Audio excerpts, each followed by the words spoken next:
Véronique Proulx est présidente et directrice générale des manufacturiers exportateurs du Québec. Bonsoir. Bonsoir. Vous avez eu des échanges avec le Canadien national, n'est-ce pas, cet après-midi? Qu'est-ce qu'on vous a dit? Alors, on a organisé un appel avec plusieurs de nos membres au Québec, mais à travers le Canada aussi, qui sont des clients, pour leur permettre de poser des questions par rapport à l'état de la situation.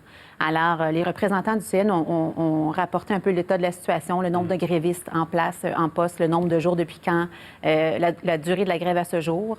Ils ont aussi mentionné que 10 des cadres ont eu la formation pour être capables de conduire certains trains, donc ils ont dégagé les voies et se préparent pour quand la grève va se terminer, qu'ils pourront reprendre.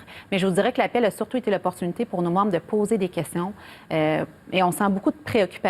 C'est quoi les préoccupations? Alors, les entreprises ont parfois des produits ou de la marchandise qui sont pris dans des wagons ou dans les cours. Ils n'y ont pas nécessairement accès.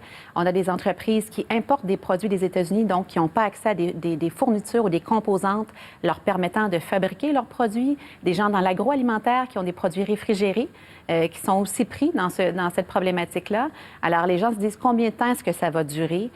Combien de temps est-ce que le gouvernement va laisser durer cette situation-là? Est-ce qu'on commence déjà à mesurer des pertes? Absolument. Alors, on a un de nos membres qui nous mentionnait, c'est une entreprise qui a 1500 employés, qui chiffre à 1 million par jour ses pertes dans ce contexte-là. Dans quel secteur?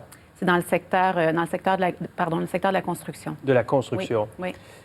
Quelle est la proportion de marchandises ou de fournitures de vos membres qui circulent présentement par train au Canada? Alors, le secteur manufacturier représente 50 du volume ou des wagons, si vous le voulez, du CN. Alors, c'est clair que ça a un impact significatif pour l'ensemble des entreprises qui l'utilisent. On va regarder quelques chiffres sur le transport en 2018, le transport ferroviaire de fret.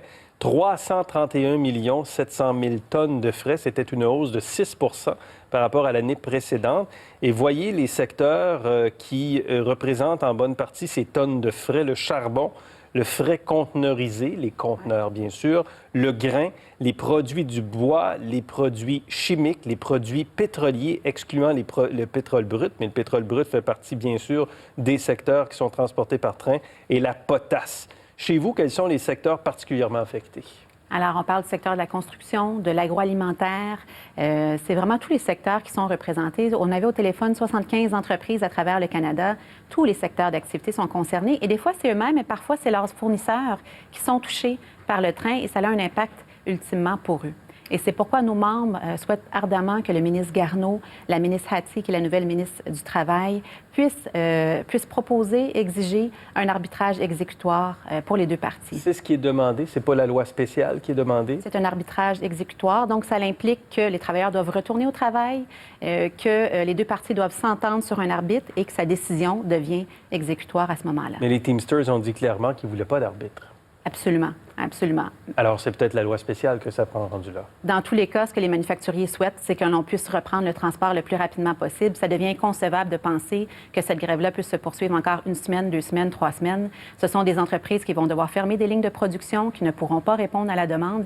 Et ultimement, ça va avoir un impact sur l'ensemble de l'économie québécoise et canadienne. Cela dit, il y a d'autres moyens de transport. Il y a les voies maritimes, bien sûr. Il y a les camions également. Oui, les camions. Alors, on sait que le réseau est déjà très surchargé. Pénurie de main-d'œuvre, c'est très difficile de trouver des camionneurs, des chauffeurs. Alors, certaines entreprises, par exemple, dans l'agroalimentaire, sont privilégiées, ont réussi à trouver des transporteurs, mais ce n'est pas à la portée de tous. Et lorsqu'on parle de commerce interprovincial ou vers les États-Unis, le transport maritime n'est pas tout à fait un véhicule souhaité et abordable non plus.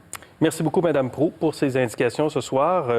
On suit bien sûr de près ce qui se passe compte tenu de l'importance du secteur ferroviaire pour l'ensemble de l'économie canadienne. Véronique Proulx, des manufacturiers exportateurs du Québec. Merci. Merci à vous. Merci.